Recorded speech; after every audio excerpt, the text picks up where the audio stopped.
Hello, welcome to Reaction Norm, the world's leading broadcast on biology in culture and politics.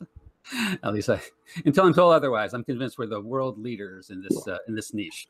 So my name is Michael McConkey, and as always, I'm joined by the lovely and beautiful Patricia Vino. How you doing, Patricia? Oh, Patricia's not here. What's going on? So we're going to say Patricia's away on assignment. That's the story. Patricia's not here, but I am joined by the equally lovely and talented Charles. How you doing, Charles? I'm doing well. Good. Good to hear that. So we have, I think, an interesting topic to cover today. Before getting into it, though, I want to make a few announcements, a few housekeeping points. First of all, so Charles is going to become now a regular permanent member of the Reaction Norm team. Is that not true, Charles? Oh, I caught you drinking. Say yes. No, it's true. It's true. I'll be here. True. I'll be here once a week, except when I'm not. But I've now booked it in my calendar where I'm here regularly. All right. And Charles just gave away my second thing right there. The second thing is that Reaction Norm now is officially going to be a weekly show. So we've been, from the start, we sort of promised it would eventually be weekly, but we're making the commitment. We're jumping in. So as of this episode, we're going to do it weekly. So that should be exciting. It should be exciting to see if we can actually pull it off. And last point, an incentive for people to subscribe to the show, because so much good things come to us if you subscribe to the show. Watching the show is great; we appreciate that, and if you like it, that's great.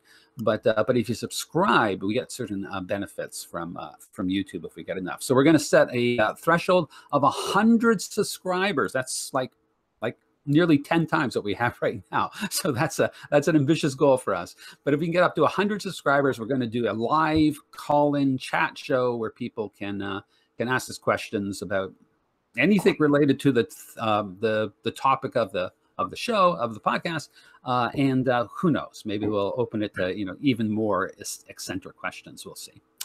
All right, so that's the news of the day. Now, to get to the actual topic. So I thought the way that we go about this, Charles, is that I'm going to look at some events or stories in the news, and we'll ask viewers, listeners, whether you're viewing or listening, and this is going to be tough. I'm just thinking for anyone who's listening on podcast version for the first couple here, but we'd ask people who are getting the story here to see if there's a common theme running through these things. So what I'm going to have to do here, I'm going to have to go to the share my screen thing, which is we end up having to cut this out because it looks so weird. So share screen and get this. Woo! Isn't that cool?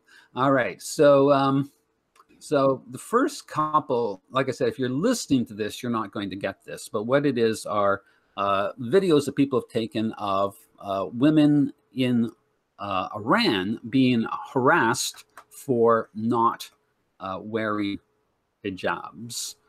So, and it's of course all in Farsi, but we'll have subtitles at the bottom here. So here's the first one, and I haven't got the sound really worked out well, so it's fortunate that we have subtitles. Of course, there's an ad in the way of the subtitles. Oh yeah, is that blocking the? You can see that, eh? Okay, I thought only I could see that. So you can see this woman, anyways, getting harassing this woman not wearing her hijab. I don't know if I can move this. Yeah, can't move it.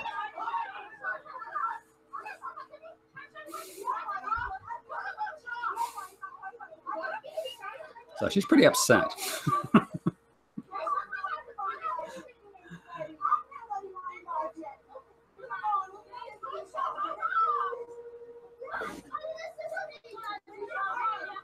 Okay. All right, that gives you the general idea. I got another one here too. There's actually quite a few of these. And some of them, the ones I've picked are not the most disturbing. There's some that are really quite disturbing in the aggressiveness and violence of them. Again, this is one I guess it's going to be, I guess I won't play it that way because you won't be able to see the subtitles if I do that. Should do it like this. All right. What does that message say? This is to allow me to get out of sharing screen. It's a fast way out of sharing the screen. I see. Yeah.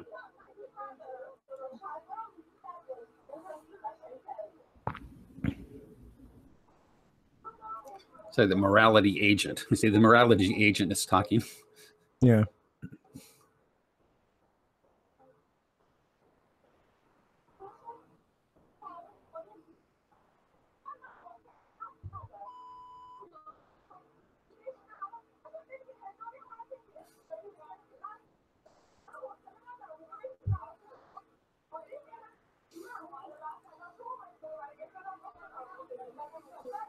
Pipe down your voice. It's our job. And of course, this is the thing, right? It's their job, right? But that's not the characteristic that we're going to be emphasizing here. All right, well, that's probably enough. That gives you a sense of what's going on. Like I said, there's a number of these, and the ones I've chosen here are actually not particularly aggressive. There's some that are quite incredible, women being wrestled to the ground and stuff. So we got that situation going on over there. And I've got some news stories here that I think are interesting. So this is one from BBC, I believe, BBC News. So this is about a petition to start a Netflix fat shaming show, right? So the idea of this show was that this girl here, I gather, I think she's supposed to be in high school, starts off fat. I don't know that she's particularly fat, but to make her look kind of dumpy there on the left. And then she ends up being hot here on the right. This is my right as I'm looking. I assume it's yours too. And so, and I believe the premise of the show is once she becomes hot, she goes and takes revenge on all the people who were mean to her when she was supposedly fat or whatever. So, but so this, this petition has been started to prevent this show from being aired. This is a while ago, so I don't know what actually happened, but we're not so much interested in that as just the controversy around it. So the person who started this petition, her name is Florence. I'll use her last name here. And we don't know exactly who signed this petition, though apparently a lot of people signed it. I think hundreds of thousands, I think, actually. So Florence says, for so long, the narrative has told women and young impressionable girls that in order to be popular, have friends, to be desirable for the male gaze, I think that gives away something, the male gaze phrase, and to some extent be a worthy human, that we must be thin. We still have time to stop this series from being released and causing a devastation of self-doubt in the minds of young girls who will think that to be happy and be worthy, they need to lose weight. This series will cause eating disorders and perpetuate the further objectification of women's bodies. Now, I actually some time ago did some research on this, on eating disorders, and though there's a lot of people claim that popular culture caused it, I don't think the evidence actually is very strong to support that. And we would probably have another explanation for eating disorders, but that's not what we're talking about today. So let's move over to another story. What is this? I can't even remember what this one is. So this is all see. All right, this is thin privilege, right? This is thin privilege. So this story is about the idea. And there's a whole thing on this, of course, sort of fat studies and fat phobia and body positive movement. This idea that people who are what shall I say, to not seem as though I'm biased, overweight or obese or something, should not be shamed, and it's socially destructive, and these people should be treated as humans, and all this fine, fine and fair. But this whole other kind of dialogue or rhetoric has emerged around this idea of thin privilege. And of course, you're familiar with white privilege and male privilege. So the idea of thin privilege is that, thin people just, get treated better in society and have all different kinds of advantages and so forth. And so this is the idea that this article is sketching out. Now, I will mention that I think that when you look at the literature around this stuff, and there's actually scholarly journals on this too, fat studies and so forth, that the tendency tends to be protecting women who are, let's say, overweight. From dealing with this stuff. There's very, very rarely do you see anything about protecting men, or sometimes they'll talk in general about people, but the emphasis is much more on women. And I think it's telling and not a coincidence that in fact the woman, the model they've used here for the picture for the story, eating the pizza, is in fact a very slender woman. Another story. This one comes to us from Germany. That will come up briefly, I'm sure. So this is a story, actually, I'm going to start about this. So this is the story about a young woman, there she is, who was asked to leave a gym, a fitness center in Germany, because her clothes were feeling that she claims to have been wearing at the gym. Now, what happens here is that a female employee of the gym came up and told her that she had to leave because of the way she was dressed, that her clothes were too revealing, and told her it was because she was confusing the men. This is actually in quotation marks here. Can you see this in quotation marks, right? She was confusing the men, right? There we go, confusing the men. So that's a problem. Now, of course, now the interesting thing though in this story, there's no men quoted, right? We don't hear it from any man saying that the presence of this woman or her form of dress was causing them any distress. And my experience of being in gyms is that having attractive women around doesn't get in the way of men working out. It maybe kind of motivates them to go a little harder, to put a little more extra weight on there or something as they lift those barbells or whatever. So I don't know. It's an interesting story. All we know for sure is that some woman didn't want her there, despite what she said. So we don't really know what's behind that story, but it's an interesting story too. And then we have this story. This is emblematic of other kinds of stories. So there have been a lot of complaints around professional sports, like in football, about the sexualization, objectification of female body on the part of the cheerleaders. And I think not only in pro sports, I think maybe in college sports, there's been complaints and protests about this. But this particular story is about the grid girls in Formula One racing. And before this all happened, I knew nothing about the grid girls. But apparently they're not just like cheerleaders. They actually serve various kinds of functions. I don't know what exactly, directing people, showcasing things. I'm not exactly sure. But they're, chosen because they're attractive women. And there have been a lot of complaints, again, around this thing of, objectifying women and so forth. It seems, maybe the grid girls have been banned. It's actually a bit up in the air. Some races have actually said, as I understand it, that they're going to continue to use them anyways. But officially, they've been banned. But this article is interesting because this article is about the grid girls complaining about not being objectified, but complaining about getting fired and blaming feminists for getting them fired and causing them to lose jobs that they enjoyed and paid quite well. So that's kind of interesting. There's other kinds of things, but I mean, on the face of it, these are all. I'm going to get rid of our shared screen here. All right.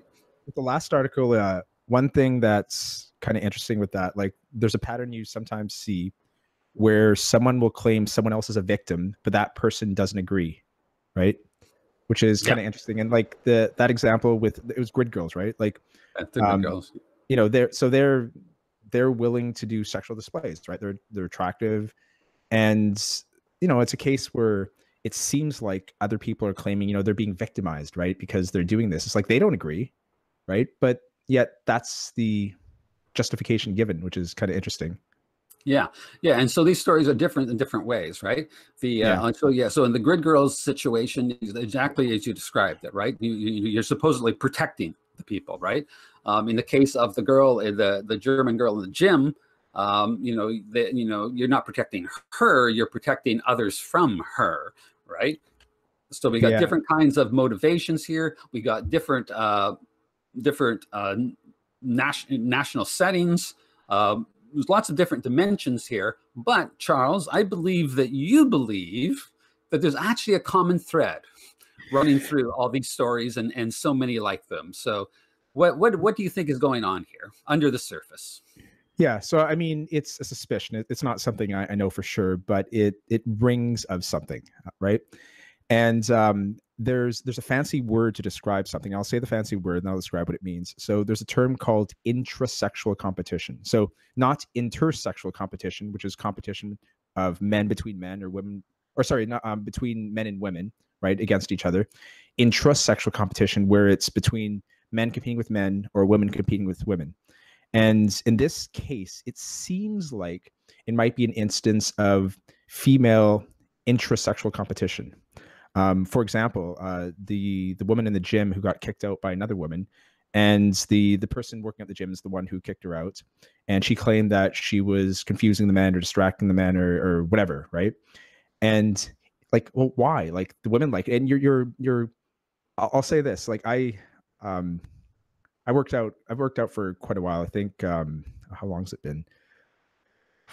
At least 18 years. Like although like I used to be like quite a lot bigger when I was in my 20s.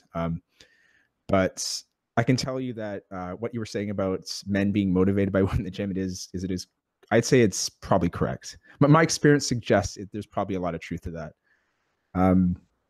So I mean, I don't think that's probably the cause. The cause seems to be that, oh, female competition, especially one that's maybe attractive and one that's dressing a bit sexy, right? And maybe, I mean, you can notice if guys are paying attention to women, right? And I remember seeing instances of that in the gym, like, you know, when I was there years ago, like, you know, there'd be attractive women, other women that, you know, behave in a certain way, maybe separate them from like her group, gossip about her, say things, you know, blah, blah, blah. Yeah. So there's different ways that you see intrasexual competition. For example, the classic one, if you think of like hoofed animals, like maybe, you know, deer or rams, it's where you get, you know, the two, you know, males coming and they butt heads, right? And they smash. And this is a form of intrasexual competition. Between human males, it might happen in different ways also. For example, some of it's maybe something you're born with, like being attractive or being tall or something like that. But it seems for human females, those aren't even the most important things, you know, in general. I mean, individual women might care more about that than others, but things like dominance, right?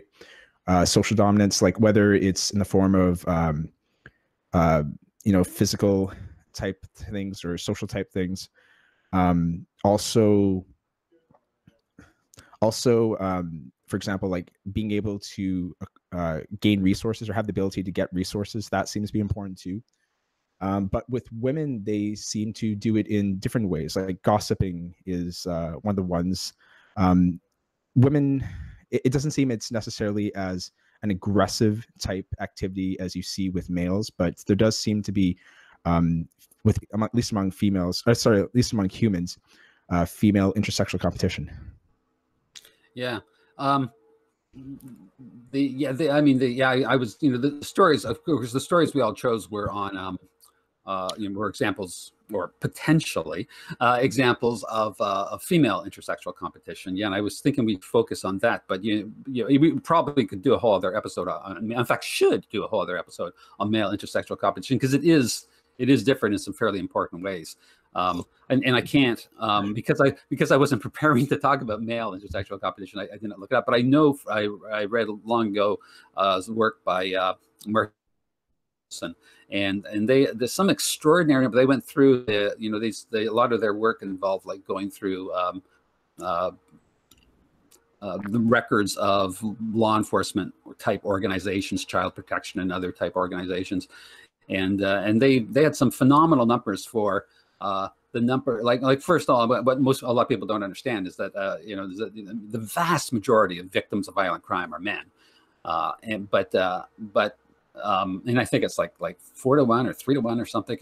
Yeah, I think like 4-to-1. I think it depends on the crime. I mean, rape, of course, is the one exception, but in terms of assault and murder and most violent crimes. Males are mostly the victims, but of those male victims, an extraordinary number, again, I think it's up to 70-80% have to do with some kind of what you could interpret as some kind of intrasexual competition, and often directly related to competition over a woman. But I can't remember all the details there. So if we do a show on male intersexual competition, then I'll get that back out. But in terms of female, I was like, okay, go ahead. I have something else to say, but go ahead. Yeah, I was gonna say, like, I brought up the male intersexual competition because I thought people would be able to relate to it a little easier, because they've probably seen nature shows and they probably seen the male animals butting heads and like, well, why does that happen? Well, they're competing for females, right? And in the case of humans, like, you do get that also. You do get males competing, but you also get females competing, right? Which is what we're getting into. Just one other thing, you kind of broke up, at least for me, when you said the author's name of the book you read. What was the author's name again? Oh yeah, it's Margot Wilson and Martin Daly. Okay. Yeah. Yeah, that's right, and I think I think it's good that you brought that up, because I think that the male intersexual competition seems more obvious to people because males tend to compete more aggressively, and often the impacts are more obvious in terms of just what I was talking about in terms of actual violence. Now, female intersexual competition, I think, is becoming more of a issue of which social issue that people are aware of, because there's been this whole an increasing focus on the problems of bullying, and often what female intersexual competition looks like often does look like bullying. Picking on people, and social media, of course, has provided a means to sort of amplify this kind of bullying. So you were talking about the methods of female intersexual competition, and you're talking about derogation. And so, like, I knew a little bit about this, but I didn't know a lot about this before we decided to do this topic. So I did a bit of research. So I found a few things quite interesting along this. So I'll run through these, and you can tell me what you think about this, or if you have any thoughts or any counterpoints or extrapolations. So first thing that kind of surprised me, I mean, this shouldn't have surprised me, but it did, that people have done research on the tendency to engage in this sort of derogating, insulting type gossip, and it turns out that it's much more prevalent in young women, adolescent and early 20s women. Right, so once you're past puberty, the younger you are, the more likely you are to engage in this kind of derogation of other women, if you're a female. Which and these are the women who are in prime reproductive. I mean, mid-20s, you're at sort of peak fertility, and even adolescents, once they're past puberty, like they're sort of like the highest reproductive value, right? So these are like prime reproductive years for these women. So I guess it's not surprising that they would be particularly keen on putting down partners, because mating and successful mating, they're evolved to be mating at this period of their life. In our world, in the modern world, they may not be actually having children at this time, but from an evolutionary psychology perspective, in the past, this was the time to be having children, right? This is you can just confirm this for me or debate it. It's about from 15 to 25, isn't it?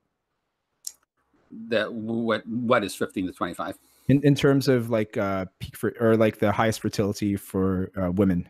Yeah, well, for fertility and fertility value and reproductive value are different. So fertility value is when you're at the height of fertility, right? The points where you're most easily get pregnant and most safely have a child. And I think that's sort of 23 to 25 sort of thing, right?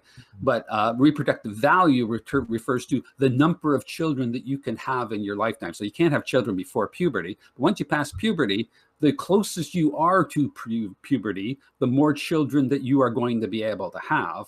And so you have the highest reproductive value. That's how I understand these terms. Yeah, okay. All right, so that's one thing, which shouldn't be surprising, I suppose, but I thought was interesting. Second thing that I found, in a way, almost counterintuitive, was that women who were prone to the more prone you are as a woman to engage in this kind of derogating gossip, intrasexual competition, the higher your mate value.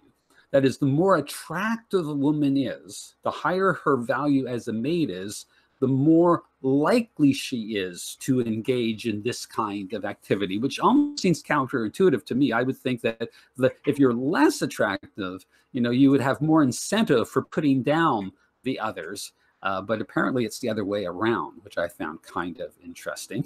I don't know if you have any thoughts about that. Yeah, maybe it could be a matter of consequences.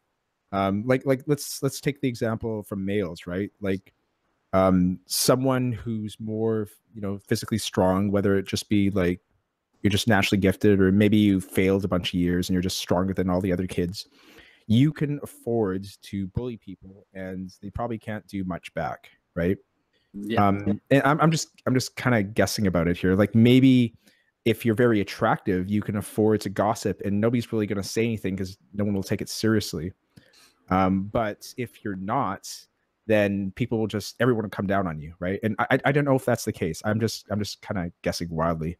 Yeah, no, that's that does make sense, right? That does make sense. Is that people can try and derogate you. The more attractive you are, people can try and derogate you, but yeah, it's going to be less effective, right?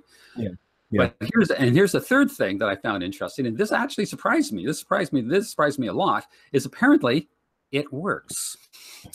Apparently, that if a man hears another woman put down a third woman, he finds the third woman less attractive. It actually works. If some woman wants a man to think another woman is less attractive, she should just start putting her down, right? Derogating, gossip, and it will have effect. The man will actually find the woman who's being put down. He will find her less attractive. And this maybe is not as surprising, and the more attractive the woman is who is doing the derogation, the more effective it is at convincing the man that the third party, the other woman, is actually less attractive. So it works.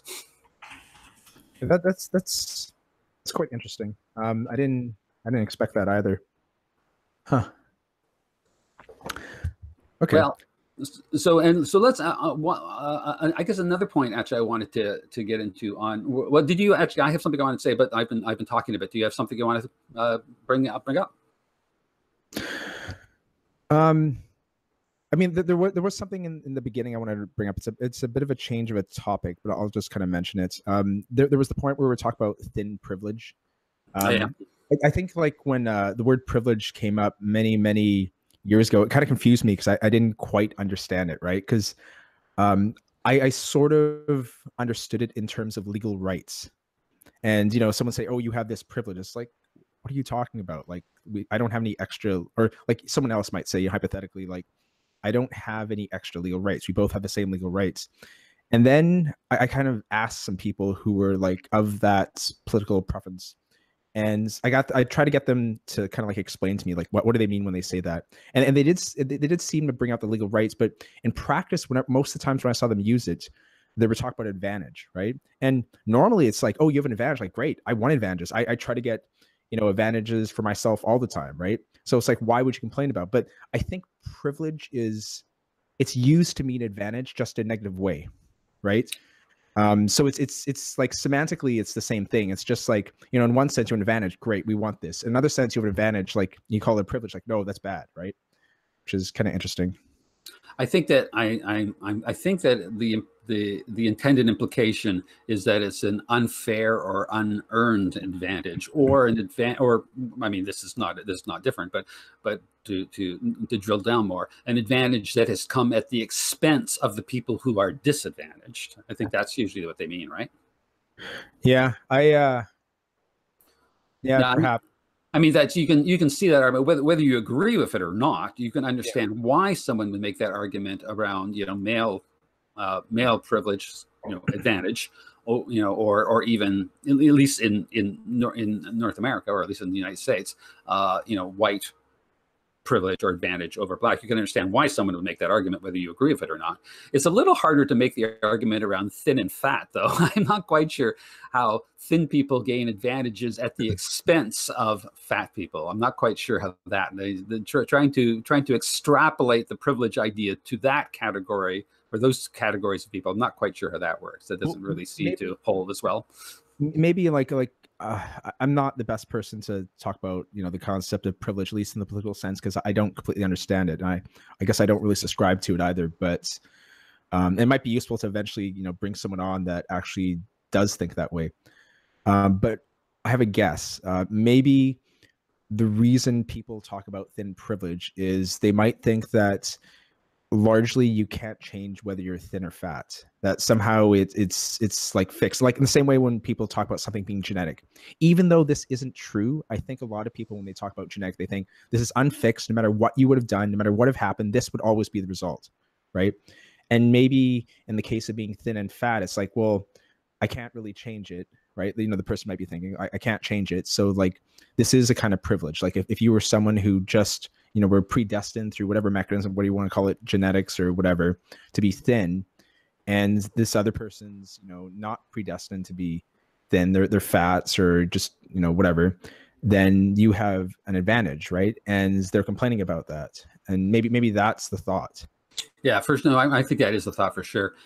Yeah, there's the idea that you can, I can't remember some of the examples they gave, you can, if you're thin, you have the privilege of being able to fit comfortably into a seat on an airplane, right? Whereas, if you're fat or if you're obese, that's, it's fitting in those little seats and economy on the airplane. That's more challenging, right?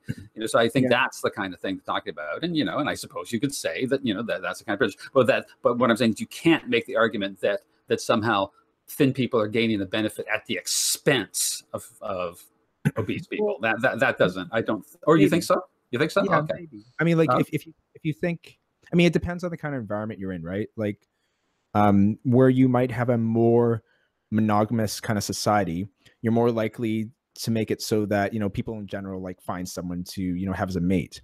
But in a place where maybe that's not true, right? You might have it that, all the guys are flooding to the girls who are thinner and ignoring the girls who are fat, right? And you can think of it as it becomes more zero sum. And I mean, even in a monogamous society, there is some zero sum nature to it, right? So it's basically like, if you have more of the qualities that say men want, you might be attracting them, right, at their expense. And maybe if you weren't there, they would get something, right? Yeah. So I mean, like there might be some truth that, like, whether you think anything should be done about that or not is another question, right? But there might actually be some truth to that. There is. Well, again, according to the research that I was looking at, apparently there is some truth to that. I mean, not necessarily around weight issues, but I mean, they do and I was trying to see if I'd written it down. I don't think I have written it down, but in one of the articles I was reading, they were saying that more attractive women get married more and have more children than their less attractive co-sex, right? So yeah, I mean, they're if that's the goal, then clearly the success of more attractive women, which probably means thinner, and does reduce the field for others. If that's what you're saying, that's obviously true. So in that sense, but that's that arises out of competition.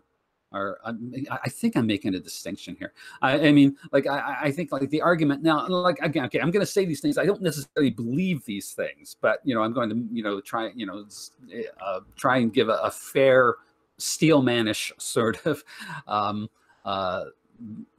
explication of these ideas. So on the one hand, the argument would be, well, whites kept blacks down in the United States, not through fair competition, but through the use of coercion, right? So whether it was slavery or later the Jim Crow laws, it was actually used the coercion of the state or, some other kind of coercion to keep blacks down.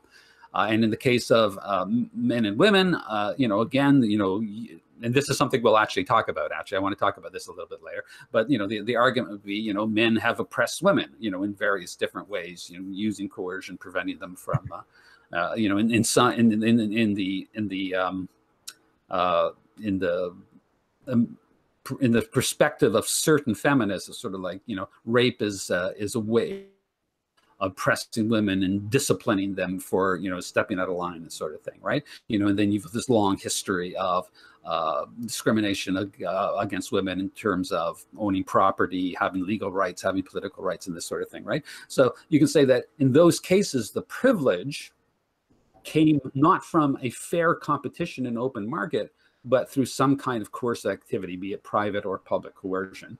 I don't think you can say, I'm happy to be corrected, but I don't think you can say that thin people have benefited, or even attractive people have benefited in the mating market against fat or unattractive people, but in fact, it's just through competition in terms of the preferences of the mates of the other sex, right? I think that's qualitatively different situations, don't you?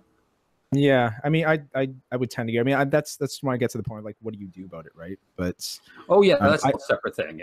Yeah. I don't think, for example, the thin women are physically attracting the fat women. Although, I mean, you could have gossip, right? And whether you interpret that as oppression or not, but it seems like even without the gossip, you might still have that competitive advantage.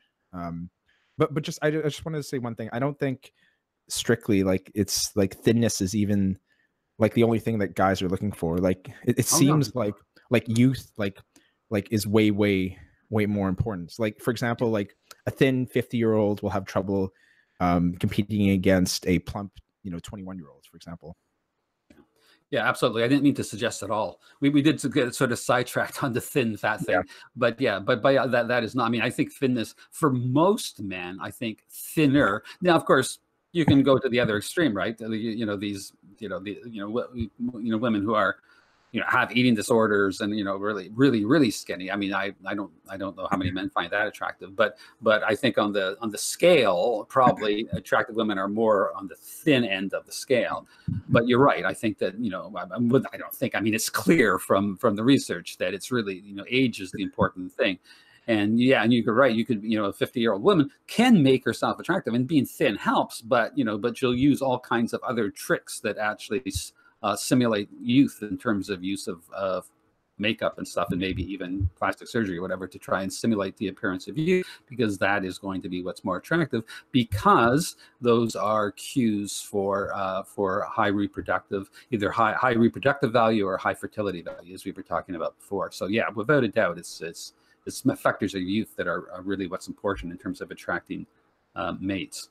So listen, I actually wanted to touch on something else, going back to the sort of the core issue here of female intersexual competition, because there's actually two kinds of things going on that are often given the same name, and it's probably worth actually distinguishing these things. So on the one hand, we've been focusing more on the sort of what might be thought of as sort of the classical version of female intersection, where woman A perceives woman B as a potential rival for the male that woman A is interested in, and so she engages in some kind of derogating, gossiping type behavior to sort of put down woman B, and either directly or indirectly in the perspective of the desired male, let's say. So this is sort of the classic version. But there's something else that goes on that's sometimes called intersexual competition, which is worth keeping in mind. And this is the idea, and probably to get too far into this, we got to say maybe a few words about Robert Trivers' parental investment theory, which is the idea that because of the different biology of males and females, where females produce these very nutritionally rich eggs and only produce a small number of them, I think like maybe 300 or something across their lifetime, whereas males produce these very inexpensive sperm and have millions of them at any one time. The females tend to be much more protective, and it creates a cascade then through pregnancy and birth and nurturing children, so that always from the beginning, females have a much higher investment in the child, and therefore have to be more selective about who they're going to mate with. Whereas, so males tend to be oriented towards the quantity of partners, where females have to be much more oriented towards the quality of their partner. So once you get this sort of thing playing out, then you get the situation where the females kind of have something. So there's just think in terms of numbers, right? In terms of, let's say equal numbers of males and females in the world, because females are only producing like 300 or so eggs in a lifetime, just the total number of eggs in the world among humans is very small compared to the total number of sperm in the world, which is very large. So literally, these eggs are actually a scarce resource. So men want women more. How would you describe this? I don't want to say they're more casual. Maybe that's it. I don't know, but they don't need as much commitment, whereas the females need more commitment. Dude, I'm trying to talk here. What are you doing over here? So as a consequence of all this, the male desire for sex gives the female a negotiating chip. So the female wants the male to commit, become a partner, and help her look after the children.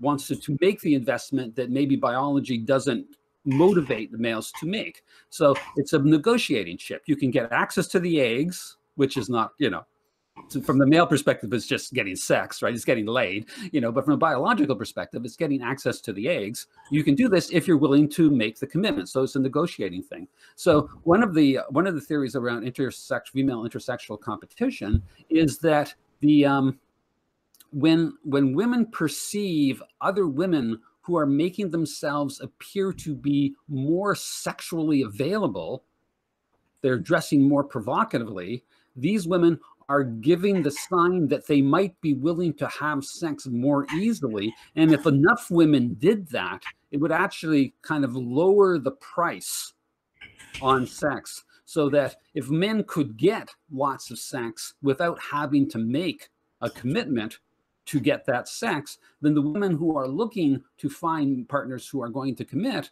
they're going to have a hard time getting these men to make that commitment because they can go somewhere else and get it. So the policing of women who are more sexually available, or at least are perceived to be more sexually available by other women, is a way of maintaining their negotiating position in relationship to men. So what do you think about that, Charles?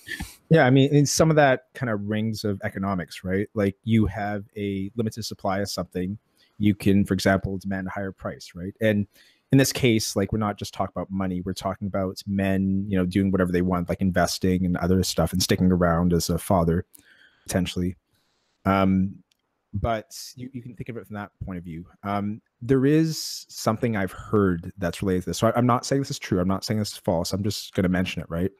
And I've actually didn't dig into this, so I don't know how true this is. What I heard was that on a number of universities, there are more women than men, right? And what it seems to have done is that it's induced a lot of women to behave more sexually than they'd want to, right? Like engaging in more sexual acts of different kinds and more frequently and without commitments than they wanted to. And it seems like there's been some kind of reaction to that by some women. For example, there was stuff about, I think it was that you had to verbally consent to having intercourse. You also had to say yes. What was it, like every few minutes or something like that? I think I remember, like maybe I might be remembering it wrong, but and then times where like even saying yes, still meant no. You were just a victim or something like that. You didn't realize it or something like that. But it kind of seems like that kind of activity, like an instance of intrasexual competition, if that's true. That's really interesting. You know what? I never put those two things together before. Like I was aware of the fact that females are beginning to become the majority, and in some cases quite a large majority on university campuses. And I was aware, of course, that there's this whole issue around redefining consent and making consent really really having to be salient and positive and explicit and so on. But I never put those two things together. But that makes a lot of sense in terms of what we're talking about. If that's the environment, then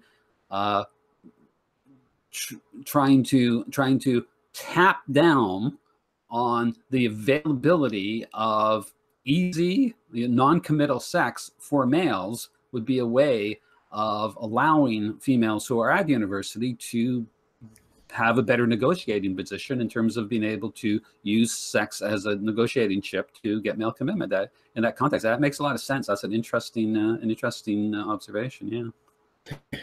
Yeah.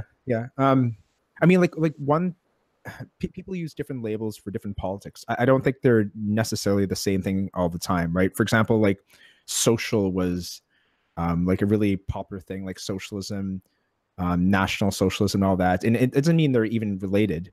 I'm definitely not an expert on feminism. I actually have a friend who I think he studied in university, but what feminism has been over time seems to be different, right?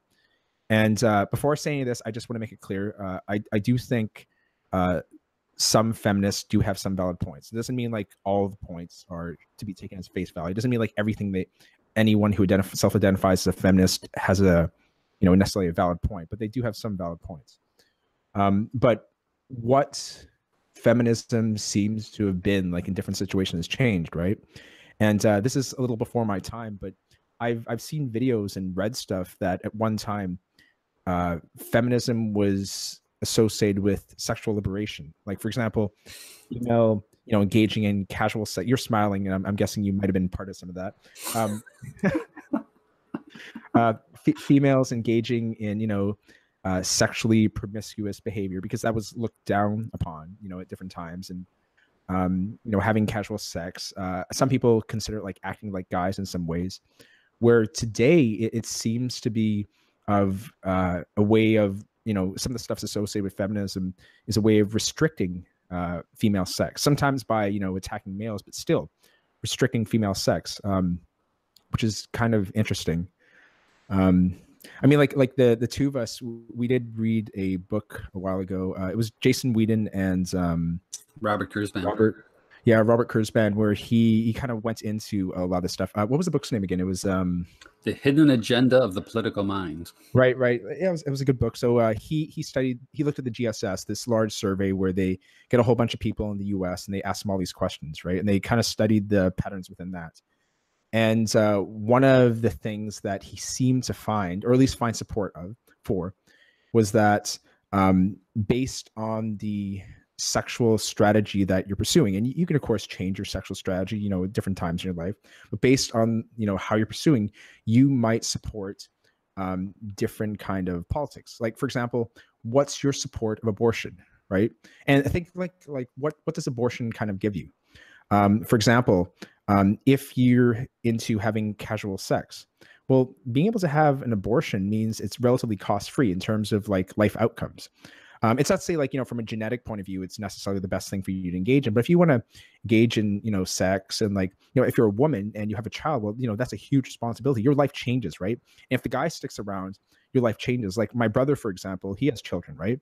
And like him before children, him after children, very different. Like he's a dad, right? Like it's a very, very different thing. And you know that yourself, right? But especially for the woman, like forgetting about whether the guy sticks around or not, it's a life changer. And if you have access to an abortion, well, you can engage in casual sex and you don't have that cost, right? And note that when I'm saying this, I'm not putting any kind of moral judgment on this. It's just like descriptive. We're just describing what it is. I'm not saying it's right. I'm not saying it's wrong. This is just descriptive. But if you're someone who has another strategy, if you're thinking more long term, if you're thinking in terms of like forming a relationship, forming a family, and also potentially worried about losing your mate, right? For example, then not having access to abortions like is a way of punishing anyone who doesn't behave in that kind of strategy. If like it seems like it would be to that individual's advantage to have everyone engaging in that strategy. And if people are engaging in the kind of short-term casual sex strategy, well, that's a threat to what they're doing. So if you have a way of punishing them, right, of like bringing a cost to this, and not necessarily like, direct punishment where you do it yourself, but there's a cost to this, right? Like, for example, you have a kid, you're going to be a single mother. this will probably be a horrible life for you, right? Like having that cost. So your politics might change that. You might be pro-life, for example, and like not support abortion, right? Which is quite interesting. But like even this, you seem to have an instance of intrasexual competition. You could interpret it that way. Yeah, yeah, for sure. And this does open up onto a much broader discussion. I don't know how far we even want to go down this path, but there is, I mean, an old story, and honest, I don't think a story restricted to feminist scholarship particularly. But an old story is even though the term patriarchy may be associated with feminism, the idea of it I don't think is necessarily exclusively related to feminism. But this idea that female sexuality has been oppressed, controlled by males. And you can think of all kinds of various laws, seclusion of women, genital mutilation, honor killings, all kinds of things that have been done that are not illegitimately thought of as being ways in which female sexuality has been suppressed. But it's not this analysis, as I think part of the point we're getting at in the show. If this analysis can't be a complete analysis if it doesn't take account of the role of female intersexual competition. And I wanted to actually just on this point, I can little mouse thing here. I can't see my mouse. There it is. All right, I'm going to go back to share screen for a second. Okay. Sure. And I want to show a share screen. Hold on, everyone. We're going to share screen here. There we go. Here it comes. Woo! Okay, so I want to go to this article. This is one of the articles I looked at, and I got written somewhere here. It's by Muggleton, Terran, and Fitcher. Called "Who Punishes Women?" And it addresses exactly this question. And I thought this was a fairly poignant observation. So yeah, so they're actually, I want to come back and talk about the actual experimental stuff that these people did in their study. It's quite interesting, but they ground it in this discussion of whether the standard explanation of male oppression of female sexuality is really a complete story or sufficient story. So here I can't remember what page this is on. This is a few pages. So they say, more than 200 million girls and women alive today have been the victims of female genital cutting, with 3 million at risk each year, according to the United Nations Children's Fund. Genital cutting is carried out to prevent women from enjoying sexual intercourse, thus restricting victims from engaging in premarital sex, or EPC. Not actually sure what EPC is. Nevertheless, these practices are carried out by mothers and grandmothers, with fathers typically excluded from the process. Do potential husbands demand cutting of their brides? On the contrary, Sudanese men prefer uncut wives. What's more, uncut Western wives are often favored in regions with high female genital cutting prevalence, with men stating that they want a wife who enjoys sex. So, and this is just one historical, geographical example, right? But it's just to emphasize the point that, and not to deny. I mean, I don't mean to suggest males have had no role in suppressing female sexuality, but to simply make that the story, and it's all about the patriarchy and male oppression, and to completely ignore the role of female intersexual competition is simply not to get the story right. And when we looked at those, and this is particularly dramatic, say in a place like Iran, and we saw those two videos where this woman who was not appropriately dressed in terms of how she was wearing her hijab is assaulted by these. In the second case, they appeared to be actually officials. In the first case, appeared to be more of a spontaneous reaction of this woman in a car. But in this case, in all these cases, these were women who were actually enforcing this process, right? So So to, as just to reiterate, to simply try and mark this up or write this off to being somehow just a male oppression of female sexuality is really simplistic, and it's not entirely clear that and it could make a biological argument for it, because obviously, to the degree to which a man can control his mate's female sexuality, he reduces paternity uncertainty, right? Because women usually know who their children are. Fathers can't be as confident, right? So if you can control your mate's sexuality, you of course can be more confident, maybe not 100%, but you can be more confident that your children really are your children and that you're investing resources in them. And from the selfish gene perspective, this is fairly important, right? So that makes sense, but it doesn't necessarily follow.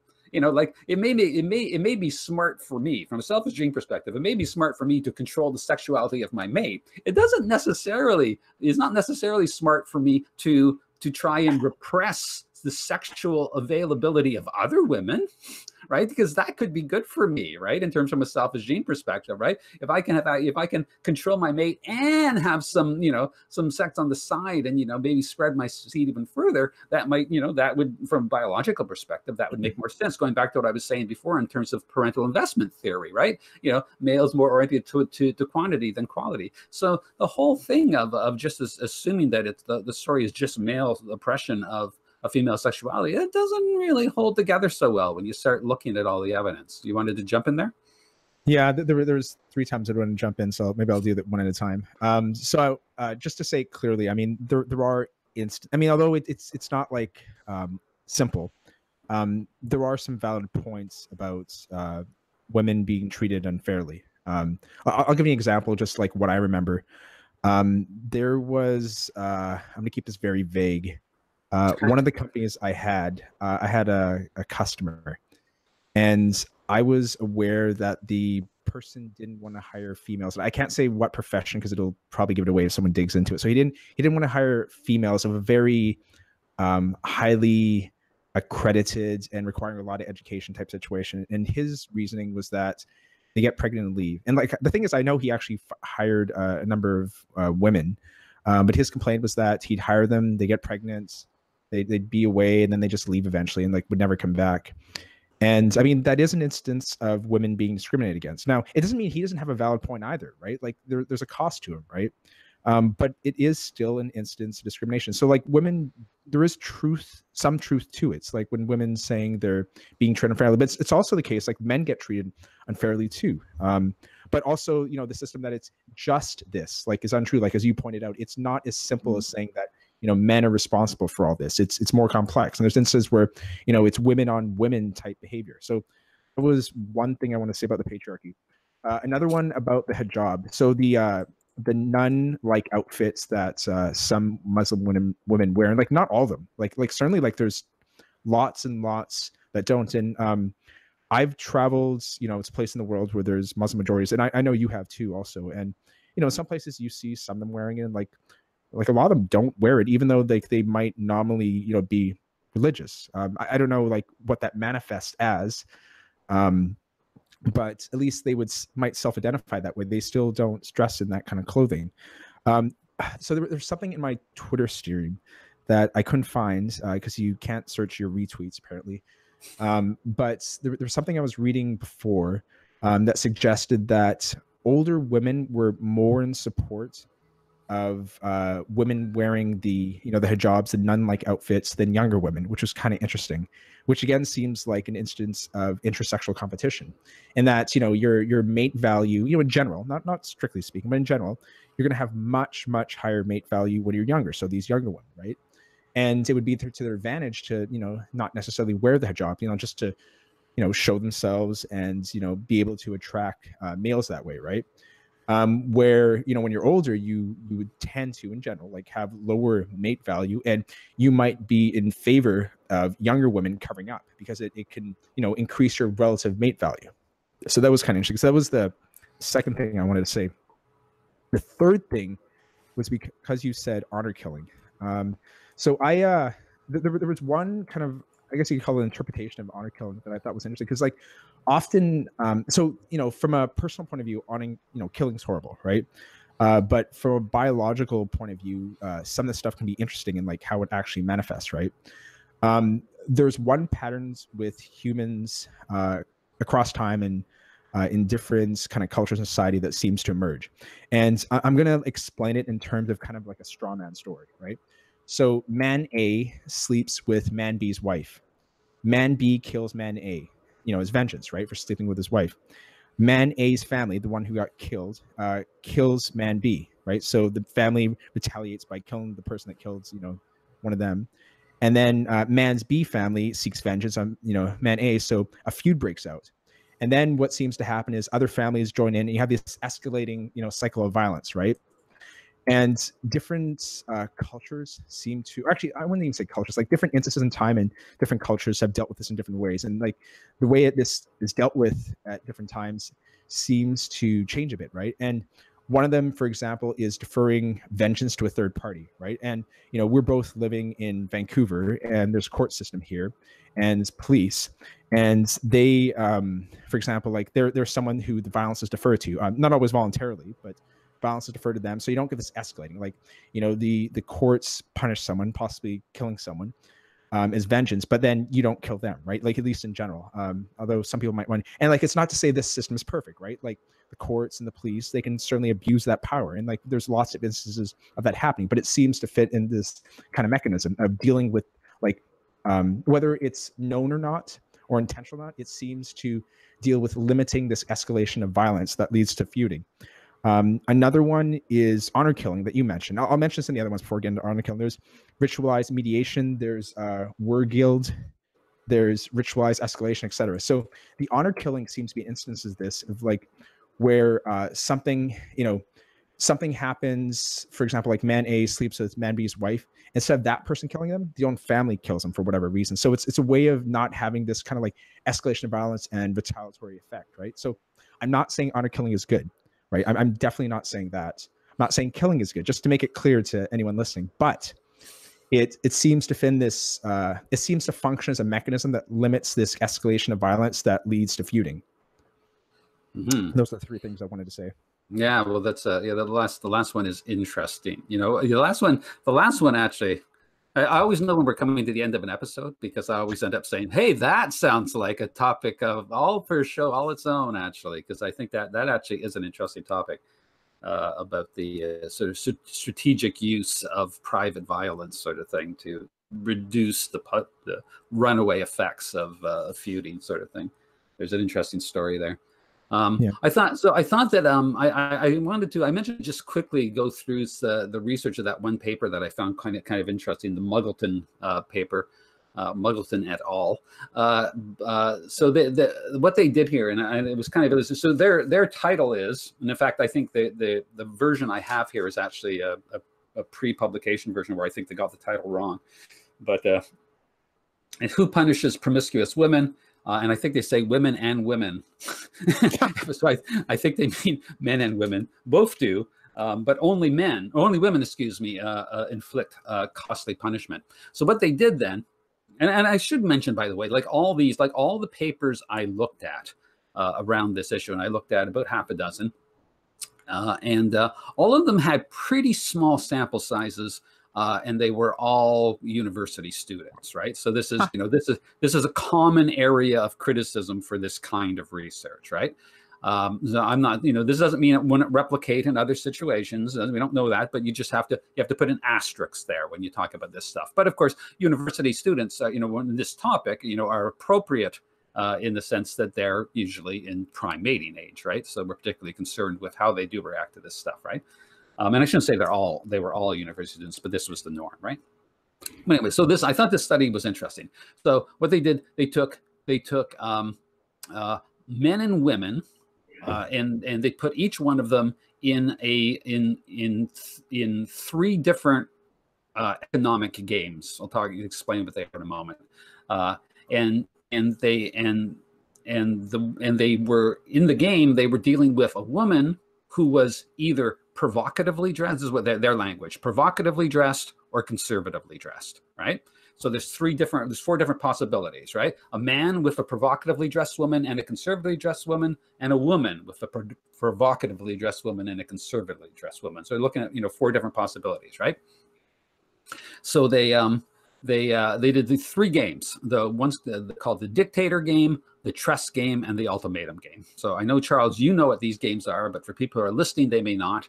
So the dictator game is a game where I should also explain in this stuff what are you doing over there with all your ringing sounds? So in these games there's in these experiments, rather, there's a subject, the person who's being studied, and there's a confederate. The confederate is part of the experiment, though the subject doesn't know the confederate is part of the experiment, right? The subject thinks the confederate is also a subject, right? So normally in these games, what happens is you have two subjects, right? So in the dictator game, there's two people. One is given a sum of money, and then they have to decide how much to give the other person. Right now, they're both in the experiment. You know, the sort of interesting thing is they're both in the experiment. You know, the person who's given the money and the obligation of dividing it hasn't earned any more money than the other person. So are they going to, you know, be fair and split it 50-50 or what? That's sort of the interesting part of the game. But in this game, these are not two subjects. There's a subject and a confederate. So the subject is given the money. And we want to see how much money they're going to give to the confederate, who is either provocatively or conservatively dressed females.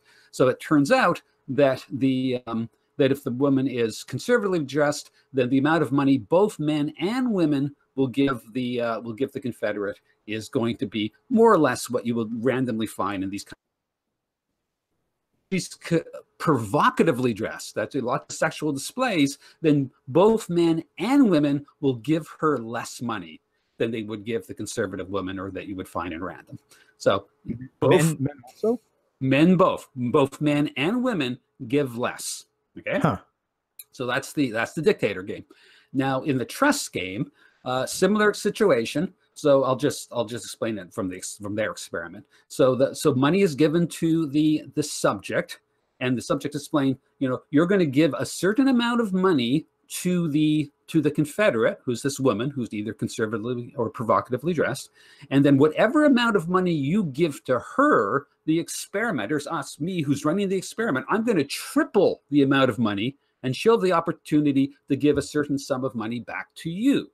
So the idea of the trust game is that the more money you give, so like let's say I'm the subject in this case, right? If I give only $1 to the confederate, then she's going to only get $3 when it's tripled, and you know she's probably not going to give me anything back and whatever, right? You know, so I'll have $9, you have $3, right? Now, but if I give her all 10, say I have $10, I give her all 10 of my $10, when it's tripled, she'll have $30, and, you know, and she being, you know, a fair, reasonable person would probably split it with me, give me 15. So I'd come up $5 ahead if I gave her all $10. But the key here is trust. You have to trust that the benefit that the other person's going to gain, they're going to share with you when you give them the money, right? So both men and women in the trust game gave more money to conservatively dressed women than they gave to provocatively dressed women, right? Suggesting that they didn't trust the provocatively dressed women to actually be fair in sharing the proceeds they were going to gain from having their money tripled. So two things. What's kind of interesting is that and I'm not saying that this isn't justified, but the trust isn't compartmentalized, right? For example, you might say that, okay, can you trust this person as a sexual partner versus can you trust them like with money, right? And I'm not saying it's not justified. Like there can be reasons to believe that, you know, a person's trust value isn't restricted. Like it's not just contained like, you know, they're untrustworthy in this and trustworthy in this. You might feel that, oh no, they're just untrustworthy in general just because it's part of like who they are. Yeah. I'm not saying it's true. I'm not saying it's false. I'm just saying it might be justified. But that's an interesting thing. That's also a leap the study is making, right? Like that. And just to say it explicitly, because I think like it is often important to like try to bring out as much of these assumptions to be explicit assumptions rather just implicit assumptions, that you're making a leap from that they don't trust them with money, and this is a leap to that I don't trust this person sexually either. Right? Yeah, I think that's exactly the leap they're making. Yeah, that's right. Yeah. And so the third one is the ultimatum game. The ultimatum game is it starts off like the dictator game. So again, the subject in this case is given an amount of money, and then they have to choose a portion of that to offer to in this case, the Confederate, who's the provocatively or conservatively dressed woman. But okay, in the classical version of this, the one person's given the money, they offer a sum to the second person, and the second person chooses to accept or reject the offer. If they accept the offer, then that's the money they get. So let's say that the first person's given $10, and they decide to give $3 to the other person. The other person can accept, in which case the first person keeps 7, the second person keeps 3, or they can reject, which means nobody gets any money. So the incentive is usually thought to be the two incentives, right? On the one hand, the incentive of the person dividing the money is sort of like, you should give, the less you give to the other person, the less likely they're incentivized to actually accept. So if you just give them $1, there's a good chance you won't get the $9, right? They'll just say, to hell with this, right? Sort of thing. And of course, on the other side, the assumption is that whatever you're offered, even if you're only offered $1, it's more than nothing, so you should accept it anyway. So it's sort of an interesting economics game. But anyways, in this situation, then it's the Confederate, or excuse me, the subjects who are being given the money. And I should say that the sort of rule of thumb, at least in sort of Western industrialized countries, the rule of thumb, it seems to be like around 30%, I think. Like, as long as you offer a person around 30%, they'll usually accept the offer. I think that's sort of the rule of thumb. I know in different cultures, there's actually different standards around these things. But in sort of the Western industrialized world, this is the sort of thing. So in these experiments, then, the men and women are given the money and have to divide it up and make an offer to the excuse me, it's the other way around. Excuse me, I got it backwards. It's the Confederate in this case who is given the money, and the Confederate has to offer to the men or the women now, who are the ones who have to actually decide whether they're going to accept or reject the offer. And that while they respond, men and women respond the same to conservatively dressed women, that when they provocatively dress, and they were, by the way, both conservative and provocatively dressed women were making a very low offer. I believe they were making like a 10% offer. They were just offering 10% of whatever the money they'd been given. And by the way, the other party knows, right, what the offer, what the original sum was, as well as what the offer is.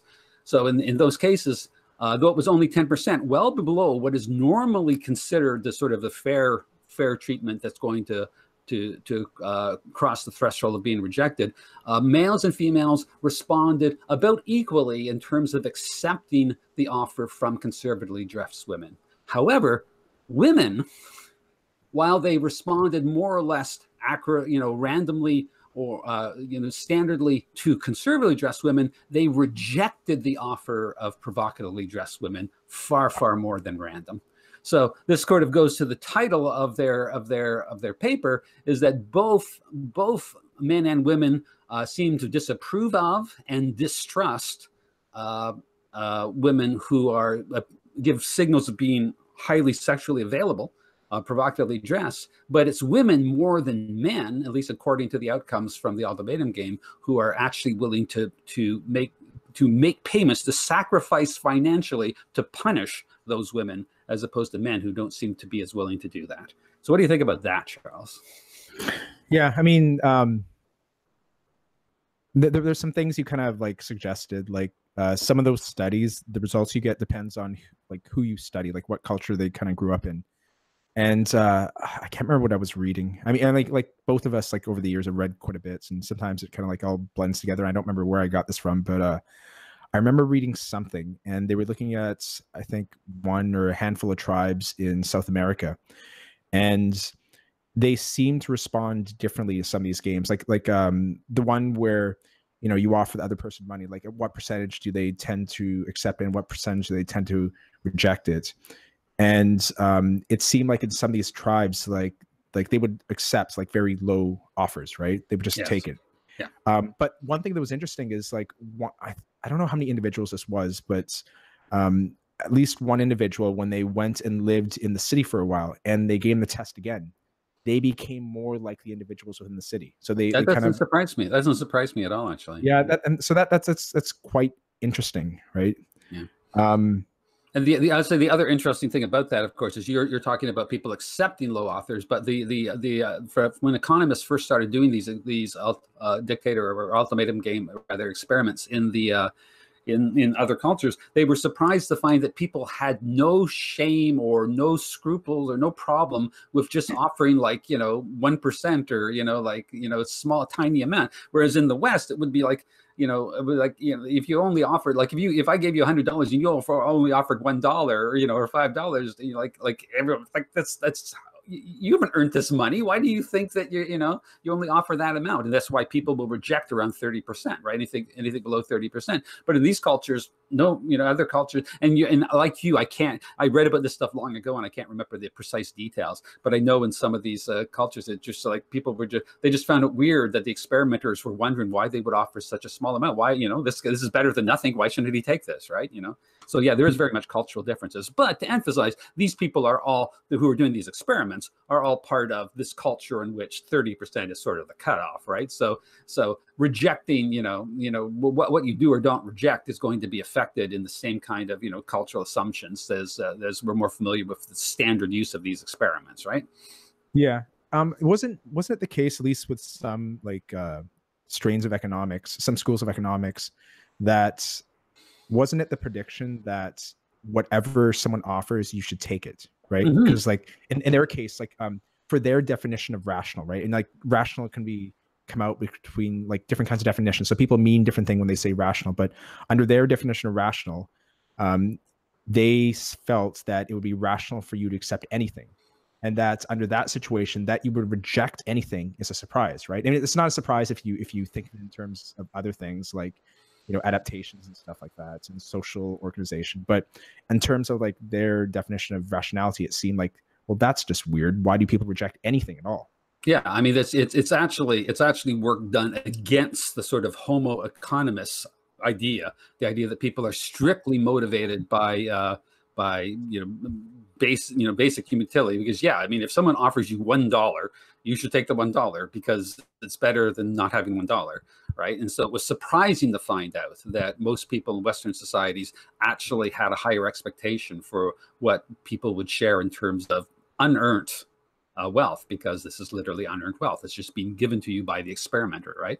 So it appears as though there's kind of I can't, and again, it's been long since I read on this, but I think there's kind of an assumption in complex market societies that there's such a high level of cooperativeness involved and trust involved that this is why probably these kinds of societies, you get a higher expectation about a fair share of unearned wealth, something like that.